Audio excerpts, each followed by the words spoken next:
right, this is going to be I don't know what you want to call I haven't seen you. What do you mean, man? Well, I haven't seen you in 2 weeks, but oh, life has been good, man. How are you? I'm good, actually. I'm pretty good. Yeah? Yeah. You want to share what's been going on? Well, let's see. I went to my friend's wedding in Florida. Mm-hmm. That was fun. Opened up for Josh Blue at Wise Guys. No shit. Yeah. Did a great little show at Boulder City, a place called the Skinny Bar. Local dude named Sean Fitzsimmons, Fitzy BJJ. That second J is very important. I love how much you're getting into stand-up. Yeah, me too, man. It's good. I dig it. It's a great outlet, you know. Mm-hmm. It's one that I've been in love with my whole life, and I've been lucky enough to make a living doing it. Somewhere along the way, I got a message, and I just waited to hear from you. And I didn't hear from you, so I checked in on you and said, "You all right?" And cue the music.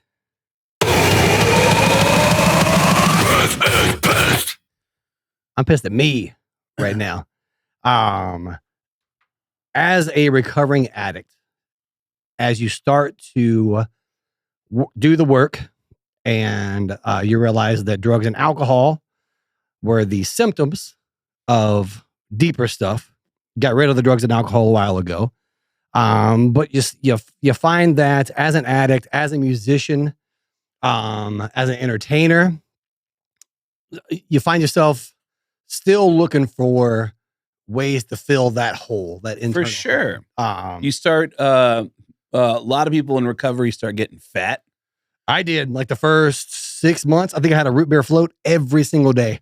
Oh, dude, I did 6 months, easy. I didn't realize how big of a deal this is. When I first started getting into recovery, it was like a few weeks go by, and it was like late at night, and I just needed sugar. I wanted chocolate. Mm-hmm. I wanted sweets. I wanted, and I went to a drugstore, went through the candy aisle, and just stocked up. Oh yeah, that's what we do. Come to find out that all those my drink was it wasn't my problem. My problem was cocaine, but my drink was Jack and Coke in the end. It was Jack and Cokes and some Coke. Yep. And life was great. Jack, double Coke. Mm-hmm. And so the withdrawal of sugar, my body was like, you need sugar. Oh yeah. So you see people in recovery getting fat. People definitely put it into other things. Mm-hmm. Absolutely. And always looking for is it halt, hungry, angry, lonely, tired. When I'm in any of those four conditions, I'm in danger of slipping somehow. Being out on the road, all the different stuff going on out there. You're tired, you're hungry, overstimulated. It all goes back to I'm finding that I'm having issues. I don't know if it's like I don't know that I'm SLA. I don't know that I'm a member of that community, but the fantasy part of SLA is sex and love addiction. Yeah. People who are addicted to love, and that is a real thing. Yeah. You know? Yeah. But being able to compartmentalize things, the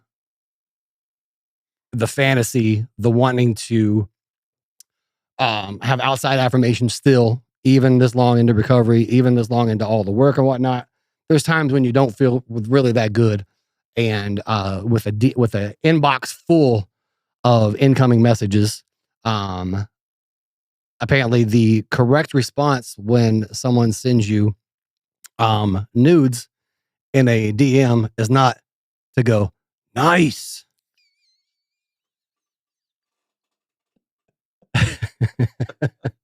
And I'm learning that now. Back in the day, I would have ran with that. I would have been cheating left to right, doing every other thing that comes with active addiction. Did I interact more than I should have? Yes, absolutely. I will take responsibility for that.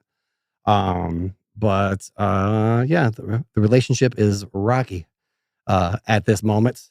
Came home from that wedding to an empty house. All the stuff was gone. Whoa. Yeah. And you had no idea. I don't know if I told you that or not. No, Yeah. you had no idea that was going to happen? No, none whatsoever. So the way you found out is you came home to an empty house. Came home to an empty house. Yeah. And okay. Which kudos to her.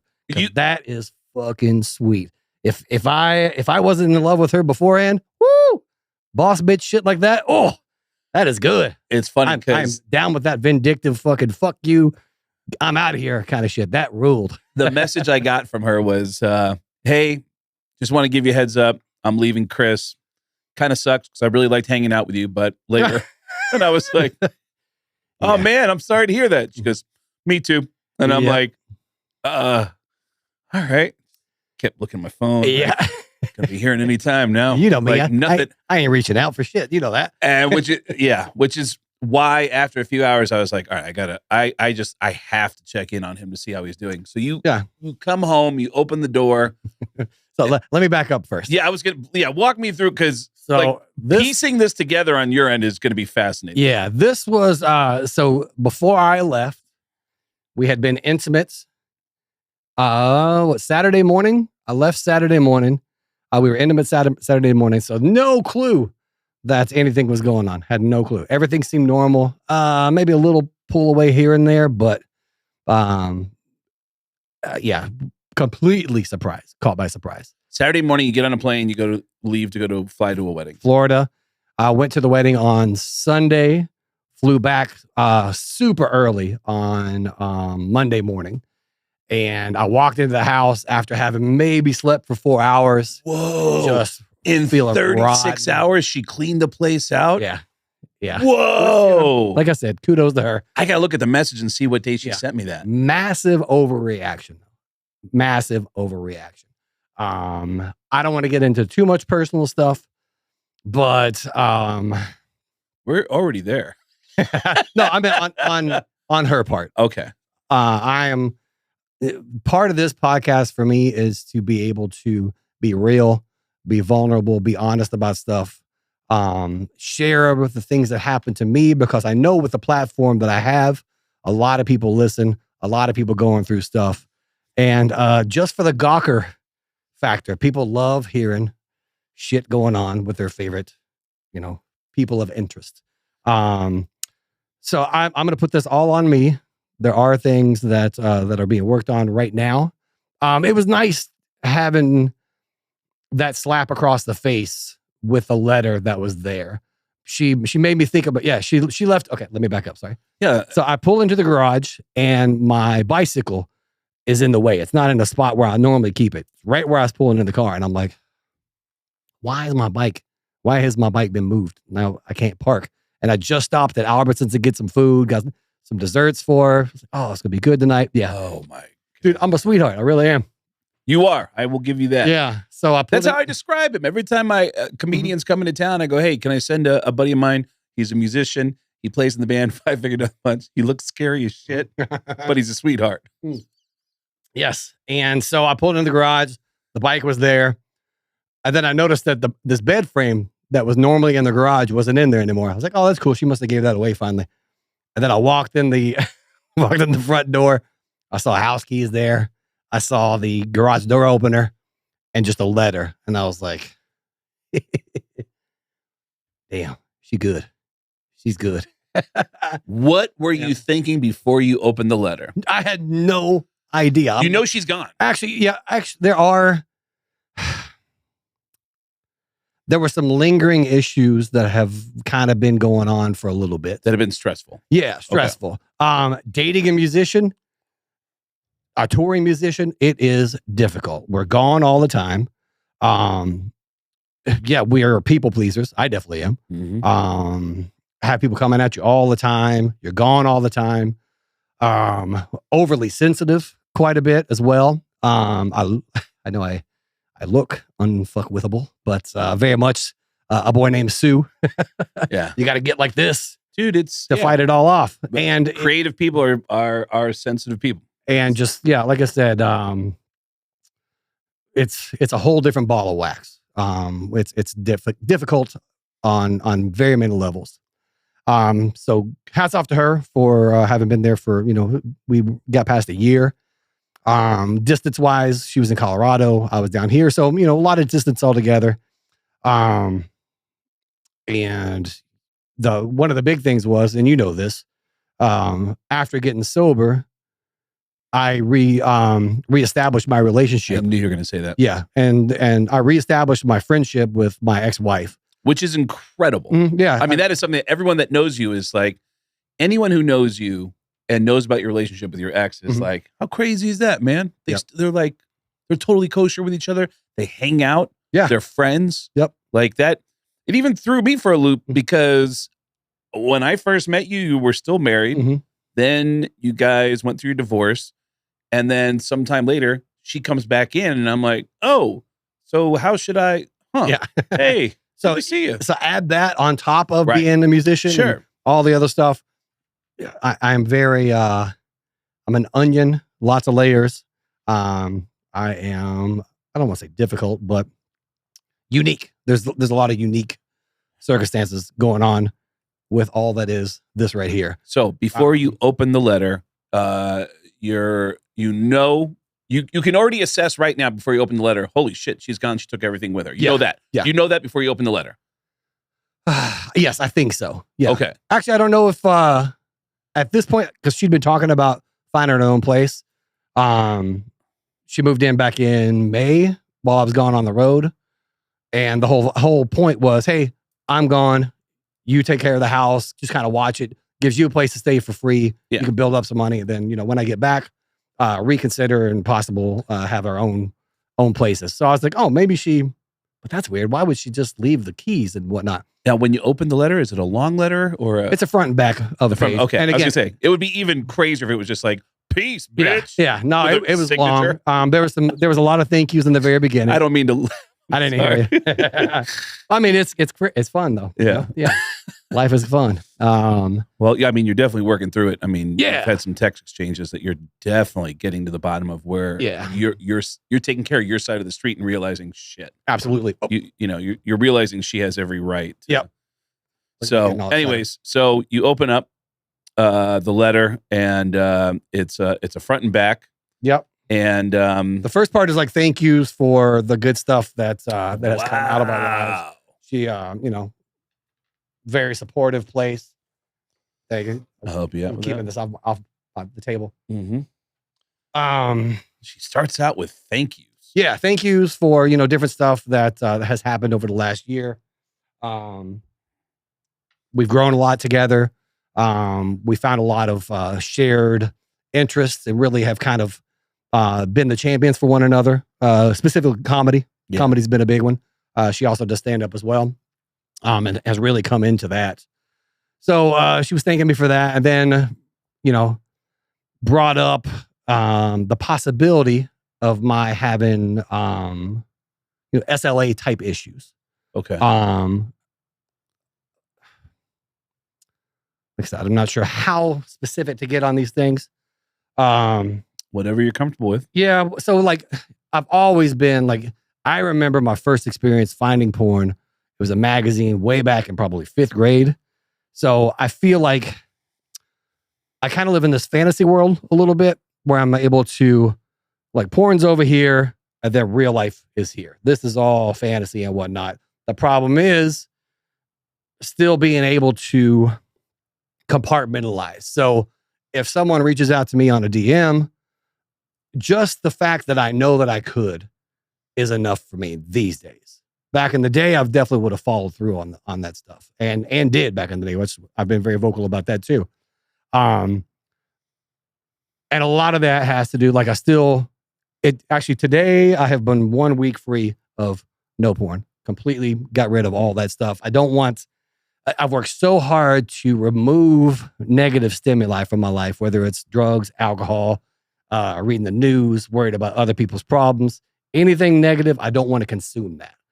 And while I don't feel like it's been a problem, it has definitely made me blur boundaries, be a little bit more relaxed. And I don't like that now. And it took that letter, a essentially a slap across the face. Hey, look at yourself. You've still got this going on. You're an addict, and those addictive tendencies are still going on in this area. And I thought I had that part under control, but now seeing that, I realized that it is affecting relationships. It has affected relationships in the past. And so now I'm just completely taking that off the table. How did she find out? That part, I don't know. There's a whole lot of stuff. I don't want to go over too much of her stuff. Okay.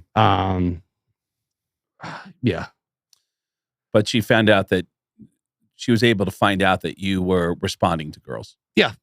Basically flirting. Yep. Like I said, I have a history in the past of doing more than that.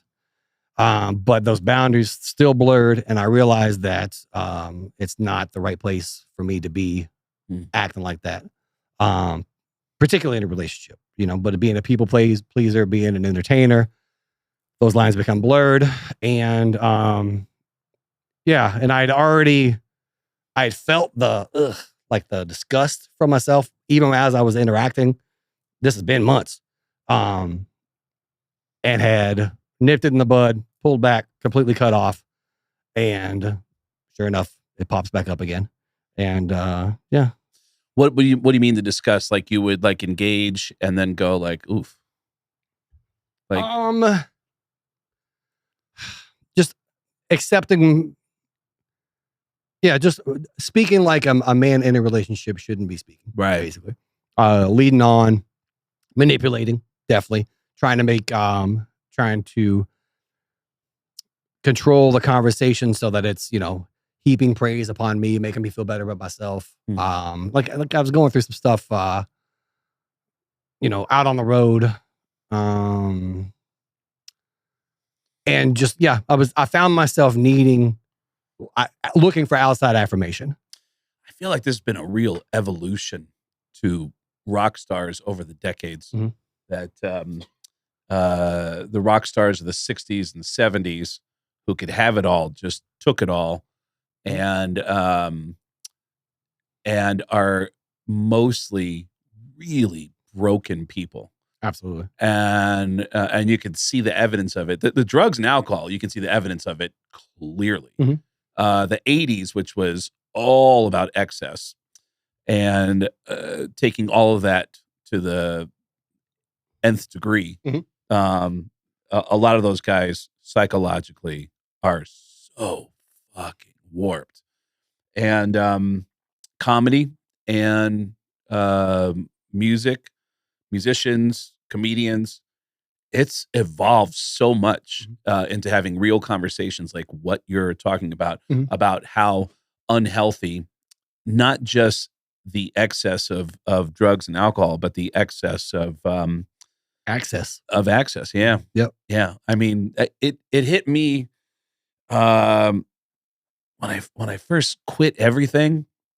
I can remember being in a parking lot with a musician friend of ours, who's another famous musician, and telling him about how I'm able to like hook up with women. It's crazy, And he asked me some kind of question about it, and I said, I think the reason I do it is because I think of all the guys that I grew up with who all have boring lives and normal jobs, and they'll never be able to live like this. I think I do it for them. And my buddy looked at me and went, and it was totally silent in the rental car. He goes, yeah, it's kind of bullshit though, right? I went, but he called you out on that oh shit. my God. I was hoping. I didn't even, it really, there's been times in my life where I've really, really appreciated somebody calling me out.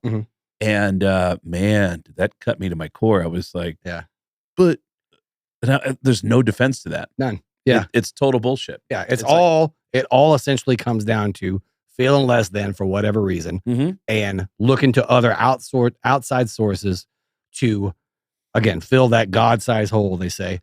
And yeah, I was feeling, rough at the edges, tired, been out on the road for quite some time and let myself slip, and people have been hurt. And I have taken this as an opportunity for learning. As you know, anytime these days, I'm very self-aware when a problem comes up, and I jump into it hardcore, doing the work, doing the deep dives internally, trying to figure out how does this happen, what's leading to this, what stimulus is happening that's causing me to respond, and what am I lacking that's allowing the responses that I'm having. And this all goes back to probably junior high for me. I remember specifically there was 2 girls that I was interested in way back then. I had to be 13, 14 probably. And a friend of mine ended up sleeping with both of those girls, and I was the friend. And that set into motion like a weird, a less than feeling across the board. And it's been there for a long time, and there's no reason for it now. No reason for that, but I'm holding on to the attachment of how I felt way back then. And when opportunities come along for someone to tell me how great I am, if I'm not feeling great about myself, oh yeah, please tell me, because I don't believe it half the time. Which that's where the art comes from a lot of the time. Speaking of which, there is a silver lining. I have been working on a song for, probably 3 months or so. Could not get a lyrical melody idea. The day that she left, boom. That pain. They fell from the ether, versus it's not an attack piece whatsoever. It's looking directly at me. Wow. Just much like the stuff I was writing during the pandemic. Yeah. Going back and allowing music to be a therapeutic tool for me. So even at the end of the day, I don't know where the relationship's going to go. We're still talking. Pretty crazy that I was accused of one thing, and I personally wouldn't sleep with that person again after that. But guess what? We bang Saturday, so what the hell? But yeah, I'm hoping that she sees their overreaction. I've pled my case. I have gotten realizing that I was on a slippery slope for sure, and I'm thankful that this situation opened my eyes, made me reevaluate where I'm at, where my pitfalls are, where I lower my guard and can eventually go to some place that I do not want to go. They say behind every slip is a slip, something like that. Yeah. So if I start engaging in behavior like that, it's going to lead to beating myself up, be like, why am I doing this at all? The fuck it's, I'm going to catch all that. And yeah, I don't need any of that stuff. So yeah. So thank you for reaching out and going through that. Yeah. There's a whole lot going on. Part of this is you talking about this for anyone to see is, it's healthy for us because you got no place to hide now. You're putting all your shit out there. Yeah. For everyone in the world to see. Yeah. And I hate when, particularly on like Instagram posts, Facebook posts, when people do the whole woe is me shit, putting everything out there. Right. I hate that. You're not going to see that from me. I promise you. But I also know that given the platform that I've been given, having the voice that I have, the clarity I have, the work that I've done, the experiences that I've had, and all the people that are watching, I can be of service in helping other people going through whatever they go through. I'm also a depressive as well, that it hits quick, it hits hard. I would be lying if I said none of that happened during this whole thing, but that lasted for maybe a day and a half for me this time. Yeah, your texts were quickly jumping to like, you know what? I fucked up. You know what? I got some work to do. And you know what? I really need to take a look at what I'm doing. But to your point about Facebook posts and Instagram posts, like putting all your shit out there, this is feels to me more like there's a saying that you're only as healthy as your secrets. Absolutely. And you're putting everything out there for the world to see. Yeah, which is fucking dangerous. Yep. Yeah, it is. Yeah, I got a whole separate story I'll tell you off the podcast. Okay. But yeah, I don't like having all my business out there.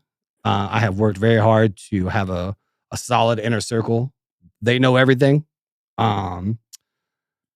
Pretty much everything. Yeah. All the struggles. There's a group of maybe 6 or 7 people probably that are nice, solid inner circle that I've developed over sobriety.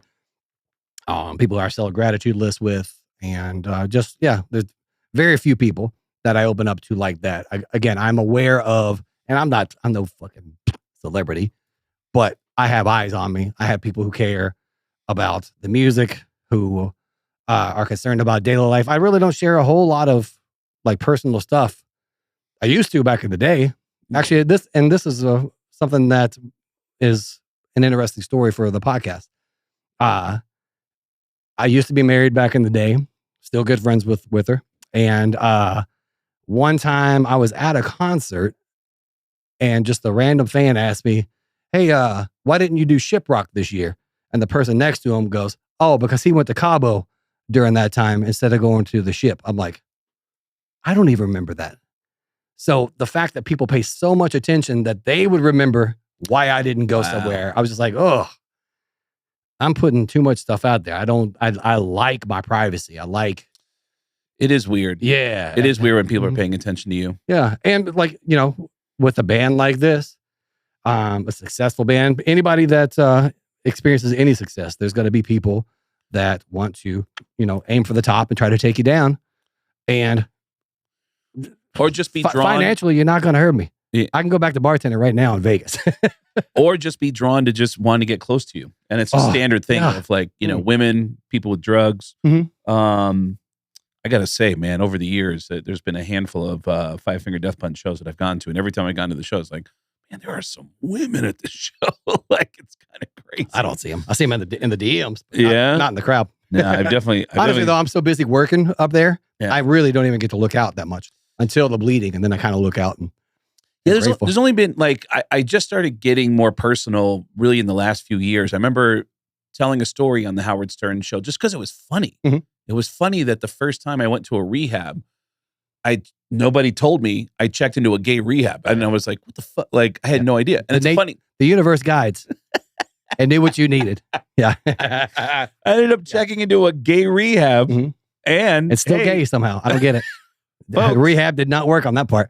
I am not gay, which, and I got to say, it was the best place I ever went to.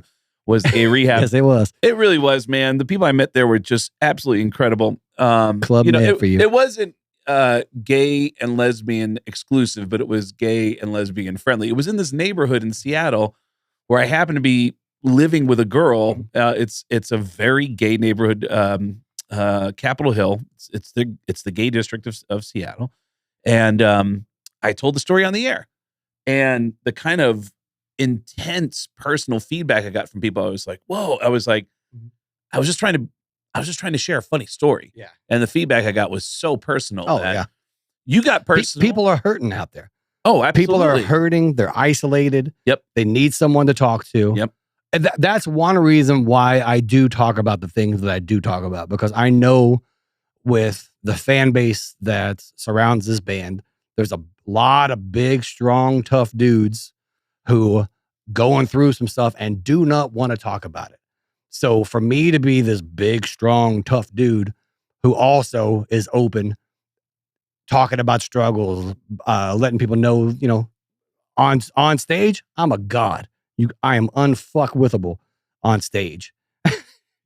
Here's a little bit behind the stories of how it appears on stage and then how life really is. So I had LASIK as soon as I joined Death Punch. I probably within the first 3 weeks, I got LASIK because I had contacts before and I felt like my eyes would dry all the time. Very uncomfortable. So I got LASIK. One of the side effects or difficulties with LASIK is if you were to turn these lights off super fast, it's black for me. I can't see anything. It takes a little bit for my eyes to adjust going from light to dark. Okay. So where's the camera right here? So I'll be on stage, full God at the end. Into the song. And the lights go out? Looking around. I'm up on the little, the platform. Like, yeah. And then as soon as the lights go down, I don't know if you can get my feet here. I tap. Yeah. Like, okay, I'm good. Yeah. So I'm like, yeah. Look at me. As soon as the lights go down. Yeah. Okay, I'm good. That's so even hilarious. on stage, the blur between what I'm putting out there and what actually is. Wow. I wonder if Gene Simmons does that. He's got to with those heels. Yeah, with those heels, Yeah. and then coming down from the roof, Yeah. and like flying over the crowd. Rock, and like, he says that Rock is dead. I don't want to be dead by falling off the riser. So while Rock may be dead, I ain't dying on stage. oh man, that is hilarious. Yeah. So yeah, that's part of the reason why I talk about this stuff is to open up lines of communication with for people in their own lives. It's okay to talk about this stuff. It allows me to process the stuff myself. And again, I don't know why I'm led to talk about some of these things until later on people tell me, hey, I heard you talking about this. That helped me. Okay, then that's what it's here for. You started talking about recovery online, which is what brought me out of the woodwork, because you and I knew each other, but not that, myself ever since. but not that what we weren't that close with each other. And I just saw you posting like really personal shit about quitting drugs, and I reached out to you and said, dude, don't put all this stuff out there. Like, you want to just work on it. And that was right after I got out of rehab too. And the whole reason I started talking about it in the first place is I was going to hide and not share any of that stuff.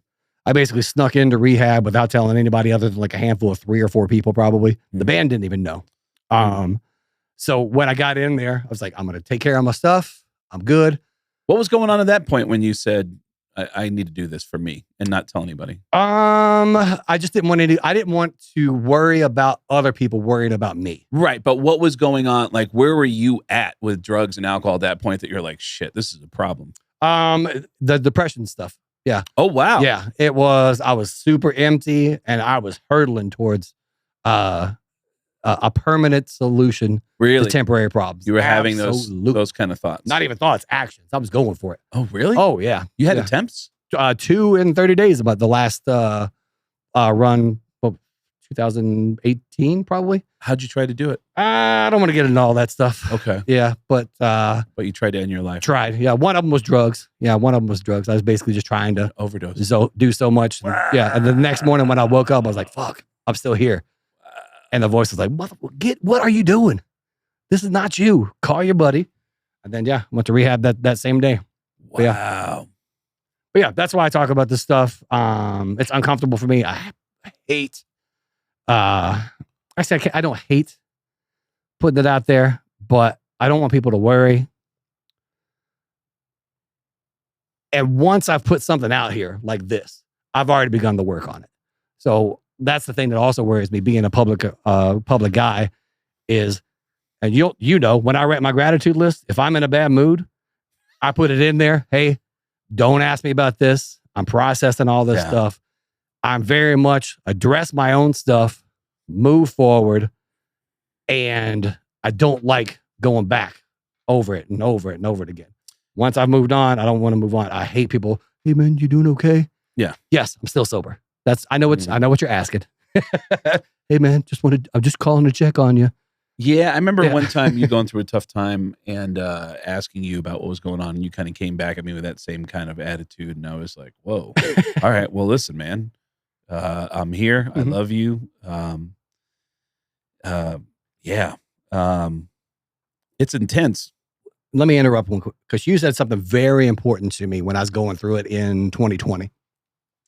You said, I just wish that you would love yourself as much as everyone else loves you. Or maybe as much as I love you. If you could see what other people see in you. Yeah. And I had become so focused on problems that I didn't see.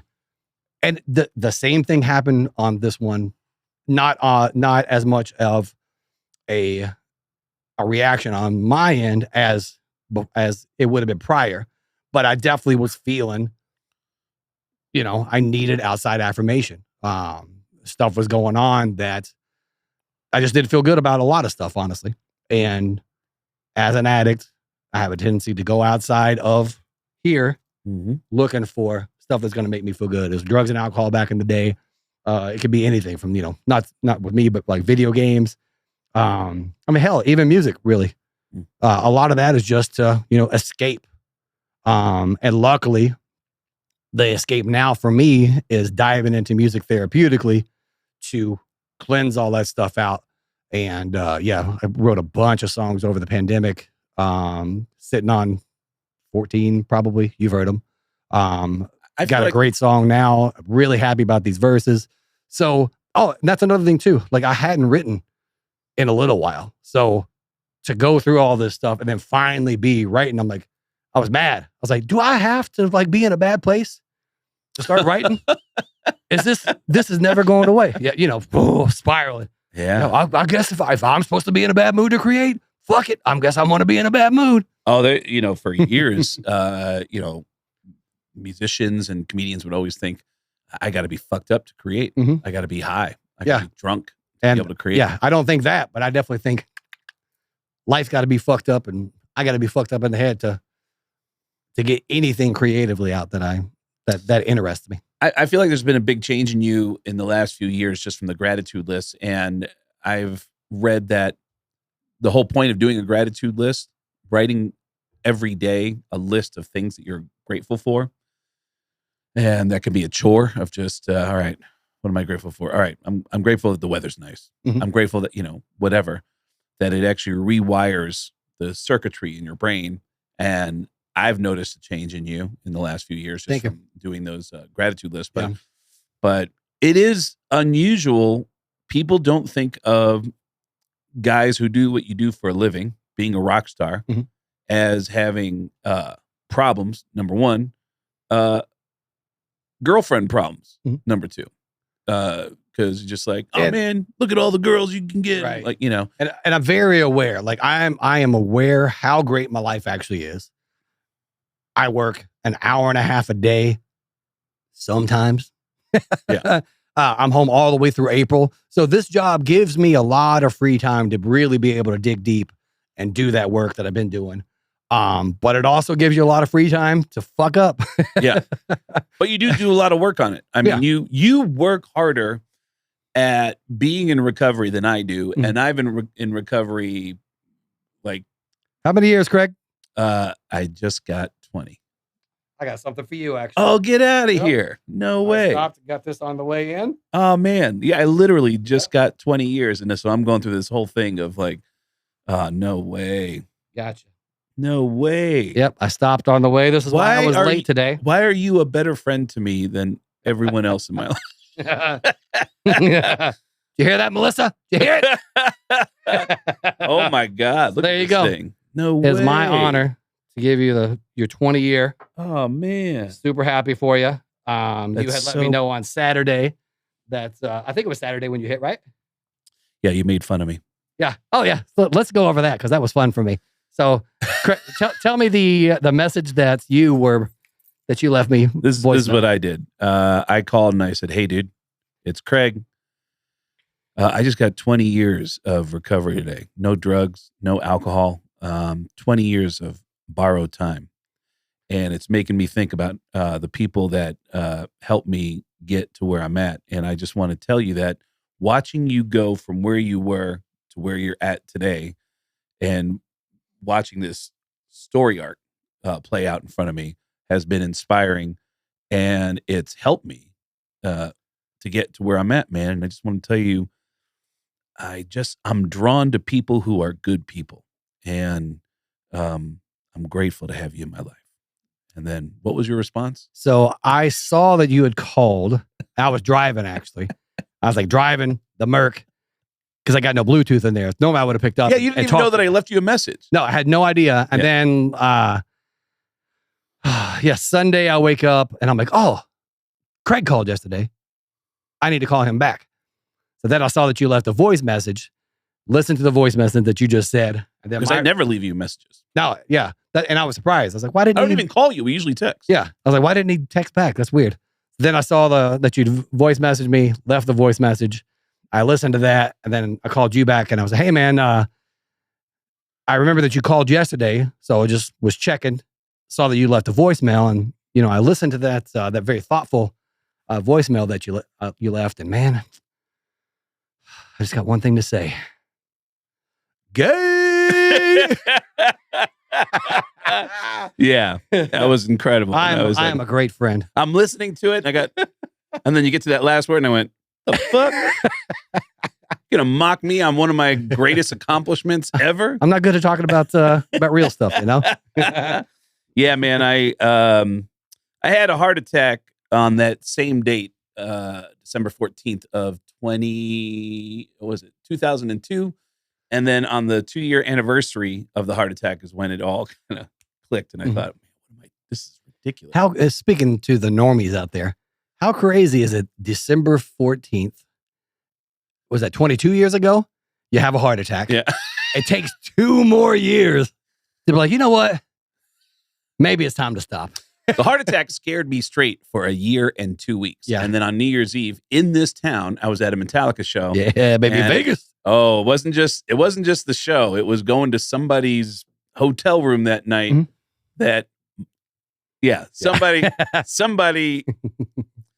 Somebody had a hotel room that I've never seen a pile of cocaine.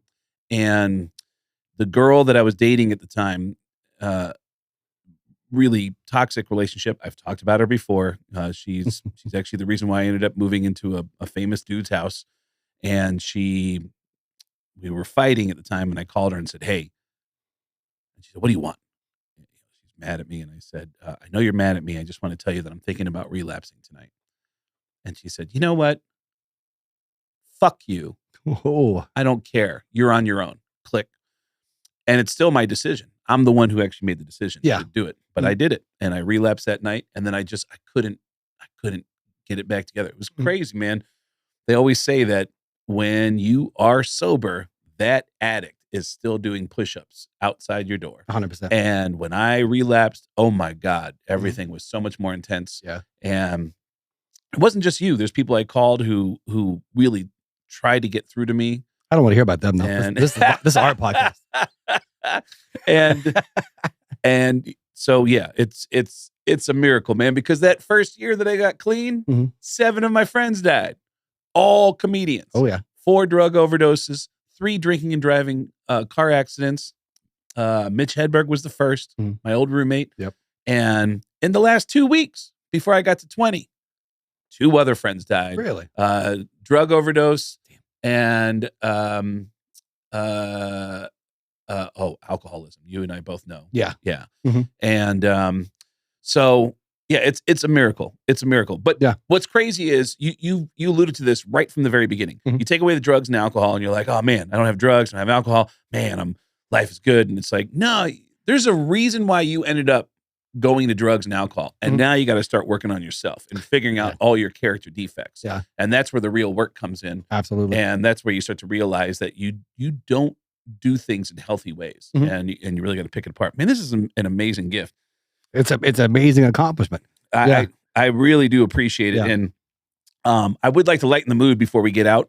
And I've got a fun story too that I want to tell too. Tell your fun story, because I want to tell you about something that happened to me when I was in Detroit. I've been talking about all this stuff, but talking about a surrounding support system, and much like I was an asshole to you when you gave me that heartfelt voice message. I train at Extreme Couture, and there was one day I was in there doing a class, and Justin, the instructor, had us all put resistance bands like right around the bottom of the knees, and then you just kind of walk, actively gets the muscles engaged and whatnot. And I can't remember why I hadn't been for a little bit, but it'd been 5 days since I was at the gym last. Go in there. I'm never on time ever, so I missed the warm up. I go right into doing these this walking, and as I'm walking, my glute started like cramping up on me. I'm like, I'm cramping. This resistance band's making me cramp. And right as I do that, I'm doing it right next to former heavyweight champion, UFC heavyweight champion. It might be light heavyweight, but I think it's heavyweight. Light heavyweight champion, Mr. Sean Strickland. Sean, very vocal, very in your face, does not bite his tongue. And as I'm doing these little bitch ass resistance bands, cramping up, I'm cramping. I just look over. Sean just goes, yeah, those resistance bands making you strong as fuck, huh? What's next? Aerobics. Wow. Oh, that's a bummer. Yeah. So yeah, the Sean Strickland making fun of me as I'm just, I didn't drink the water today. Oh, that's a bummer. Yeah. And then I thought about it. I was like, hold on. Sean, I was going to say maybe able to whoop my ass in the ring. No, Sean, you definitely can whoop my ass in the ring. That's some serious business, man. I have deadlifted 550 pounds. Come on our side over there. Quit in there fighting all the time, punching people. Ooh, I want to see what you can lift. All right. Yeah, those dudes are built. That was a lot of fun. I love the support system there. And Sean has always been fun. He's always cracking up. And for me to be on the receiving end of it one time, I'm like, that's hilarious. Yeah, I was in New York, Detroit. I did a cool show at the Machine Shop in Flint. Yeah. Big rock club. Oh man, that was cool. Did you get that hallway picture with all the bands? I did. Yeah, man. I gotta see that. They took a picture of me, like all these like cool bands that there's like a wall of fame, and they took a picture of me in there, and I love it. And then I saw the picture and I'm like, oh man, I look happy. It's like every one of those pictures, all those dudes, all those, like, it's every rock band on the planet has been up there, and they all look cool, and they all look like they're like living in Frown Town. Like, and me, I get my pictures back and I'm like, oh man, am I too happy for this? Am I going to make the wall with this happy photo? Every band on there making that face you make when you hear that breakdown. Yeah. They let me do a comedy show. God, man, we had a great time at those. Jeff Tortora happened to be there the night before performing a show with the Femmes of Rock, which was actually a really great show. But thing I wanted to tell you was when I went to Detroit, I did a charity event with this guy, Mitch Albom. I know the name. This guy, did he write a book? He wrote Tuesdays with Morrie.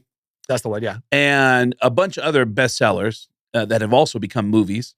And he does this charity event every year where he raises money for homeless people in Detroit. And they go out and they buy broken houses, rebuild them, and hand the keys to working families. Meaning, we're going to give you the keys to this house. You pay the utilities and pay the taxes for 2 years. It's yours. You get the whole thing. Nice. You get to keep it. And they're rebuilding all these neighborhoods in Detroit. They're going into like big like buildings that whatever, like schools that were condemned or whatever, and they're turning them into learning center. Like, it's crazy what they're doing. And 100% of the money they raise goes to the charity. Mitch pays all the administrative costs out of pocket. Love that. So 100% of all the money. It was a really crazy thing. So all the famous Detroit people come out of the woodwork. Alice Cooper is there every year for this thing. They have the guys from the Lions are there, Jared Goff, and the Coach Campbell, I think his name is, right? Oh, they're gonna kill me if that's not right. I think. But Paul Stanley does the thing. Okay. And every once in a while they get somebody that's gonna be on the show that I go, oh, I actually know this guy, and I got a great story. So maybe we can like work it into the conversation. And with Paul Stanley, I go, hey man, a couple things about Paul Stanley. Number one, Paul likes me and likes me so much that he has me on his voicemail. He has me doing Al Pacino on his voicemail. Number two, he hates my impression of him. And so we start, the host, Mitch Albom, says, hey, we got a friend of yours here, Craig Gass. He lights up. These aren't totally cut down to the exact moments. But you can actually see Paul Stanley actually light up when he says, hey, we got a friend of yours, Craig Gass, here. So now also, it just so happens, now I know that you were out on a cruise, a KISS cruise, which fascinates me. And comedian Craig Gass happens to be here with us, and he's sitting right here to my left. So I said, do you know Paul Stanley? I know he does a Gene Simmons impersonation that has ticked off Gene Simmons something crazy. So he lights up, and that starts up the whole conversation. All right. We go on to have this conversation. We shoot the shit for a while. And then he finally gets around to how much he doesn't like my impression of him. Okay. And he said something I've never considered. Whatever you can give, that's what you should give. Give as much as you can. Dig deep into those pockets. And by the way, Craig does the worst imitation of me I knew he was going to say that. I've ever heard. I knew he was going to. Not going to even ask. It sounds like a Long Island hairdresser. A Long Island hairdresser. How great is that? Every time I see him, he goes, "Do your Gene." I do the Gene. I make everybody in the room laugh. And he goes, "All right, now do your impression of me." And I go, "Hey, everybody, this is Paul Stanley." And he goes, "Yeah, Paul, yeah." this is Paul Stanley. And I have a list. And I sound like this. And I'll do your bangs. Yeah. And then there's on stage Paul Stanley, which is "All right, people," which is my favorite. Listen. Well, we People. I love that. Dude, that was absolutely insane. Thank you. Thank you, Matthew. I'm going to have myself a diaper fight. Oh my God. Thank you, Paul Stanley. That was good. Paul Stanley, hair salon owner. Oh my God. I love that. Thank you for the offer of Can we cut the audio on that? Dude, Paul Stanley, hair salon owner. Yep. Come on over, have a seat. We'll give you a blowout. Come on, people, have a seat. Let's do it. Now listen. It's funny. Like Paul Stanley took care of himself. Gene Simmons never did drugs, never drank. And they look like two guys who have never damaged themselves like that. Mm-hmm. What's interesting is they are still the old school prototype of rock stars, larger than life. People today want to know you. People want to know everything about you, and people feel more connected when you share who you are and your insecurities with people and your vulnerabilities with people. So, and that being said, like I was talking about it earlier, I'm acutely aware of how wonderful life actually is, particularly my own life. Mm-hmm. Being able to be in this band, all the opportunities that it's opened up, being able to do this podcast with you, probably the worst part of the whole thing, but you know, but no, it's opened up a lot of opportunities. My life is much better, despite struggles that, self-inflicted struggles over the years. And, at the end of the day, you know, I don't know where I stand on the relationship right now. We're actually talking about that tomorrow. So maybe an update later in the week. Actually I'm a huge proponent of therapy, going into therapy with this very problem tomorrow. As soon as it all happened last week, I jumped right on to, you know, working through it and doing all this stuff. And you can't not do that. You can't just go like, fuck them. Like, oh yeah. You got to look inside and accept what is my part in this. Absolutely. And at the end of the day, if I do end up being single, I'm still going to be the bass player of Five Finger Death Punch, touring the world, selling multi-platinum albums. I'm going to be fine. That was not a healthy sounding Chris Cale we just heard. That's me filling my own head with, hey man, you're good, buddy. You're good. Yeah. You're good. But no, I am out of the whole thing. I'm very happy that my response to being uncomfortable was trying to work through that uncomfortability, figure out why I was feeling uncomfortable. How do I avoid feeling that way again? And that's by changing my own actions, cutting off stuff that is no longer working for me. If you're holding on desperately to stuff that's no longer working for you, your hands can't be available to accept that which will work for you currently. Mm-hmm. So I want to make sure that I'm keeping my hands open at all times, allowing things to flow freely through my hands, let them be there when they want to be, slide on through and maybe come back by. I don't know. That's not up for me to decide. But definitely accepting full responsibility. And again, grateful that this situation has made me look at myself and continue. I'm not afraid of the work anymore. I get pissed off when I realize I have to do some work sometimes, especially when I think things are going great. When I've put it into my head, oh, everything is wonderful. Everything is fine. I do tend to live in La La Land. My ex-wife, she said my favorite song is me, me, me, me, me, me, me. Oh, that's hilarious. Which is fucking true. You're not the first rock star to ever deal with these issues head on. Yeah. But you're the first one I'm aware of that's talking about it publicly. Yeah. So, but I appreciate I really appreciate this. Absolutely, this is man. incredible. Yeah, you've been instrumental in staying on top of me, being a friend. You are I was going to say my top 5 friends, but then it reminded me of Sarah Silverman, who's like, just say I'm your 5th best friend. Yeah. Yeah. If I was your best friend, you say best friend. You say top 5. I know I'm number 5. But no, you are one of my best friends. I love this journey that we're on. I love that sobriety and rock and roll and comedy has brought us together, that we're able to do this stuff, and love that we have a platform and people who actually kind of halfway give a fuck to listen and share these stories with. Yeah, and hopefully do some good. The whole point of all of this was just to check in with each other every week and just share cool stories about what's going on in our lives. And just, it wasn't intended to be this, but this is what's going on with you right now. Absolutely. So yeah, we could be talking about current events like Diddy, Kendrick Lamar, drones, but nope. Talking about real life stuff that is directly affecting me, issues that I know other people are going through. It's really incredible, everything you shared. It'll be really interesting for the viewer to pause this, go to the next episode, and see if the next episode starts with you going, man, fuck that bitch.